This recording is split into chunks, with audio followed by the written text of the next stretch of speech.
அமைதியான காட்டில் ஒரு குட்டி சிங்கம் ஒன்று வாழ்ந்து வந்துச்சு. அதோட பேர் குரு. அது சிறிய சிங்கம்தான், ஆனால் கொஞ்சம் பயப்படக்கூடியது. அதே காட்டில் நிறைய விலங்குகளும் வாழ்ந்து வந்துச்சு.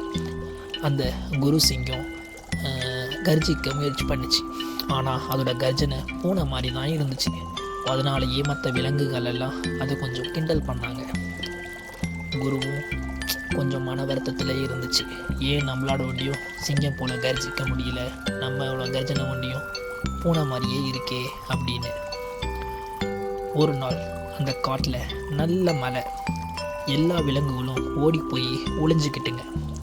குருவும் பயந்துக்கிட்டே ஒரு மரத்தோரமாக நின்றுக்கிட்டு இருந்துச்சு. திடீர்னு ஒரு சத்தம். என்னன்னு பார்த்தா கல்லுக்கடையில் ஒரு மான் குட்டி ஒன்று மாட்டிக்கிட்டு இருந்துச்சு. குருவும் பயந்துக்கிட்டே இருந்துச்சு. எப்படியாவது அந்த மானையும் காப்பாற்றணுமேனு அது மனசுக்குள்ளே தூண்டிக்கிட்டே இருந்துச்சு.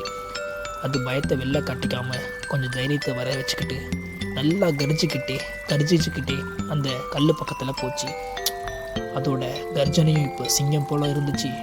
அந்த கல்லையும் முயற்சி பண்ணி நோத்தி அந்த குட்டி மானை காப்பாற்றிடுச்சு.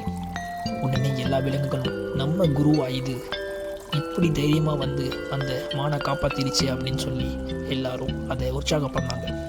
குருவும் சிரிச்சுக்கிட்டே மகிழ்ச்சியாக இருந்துச்சு. அதில் தைரியம் என்பது உடம்புல இல்லை, மனசில் இருக்குது.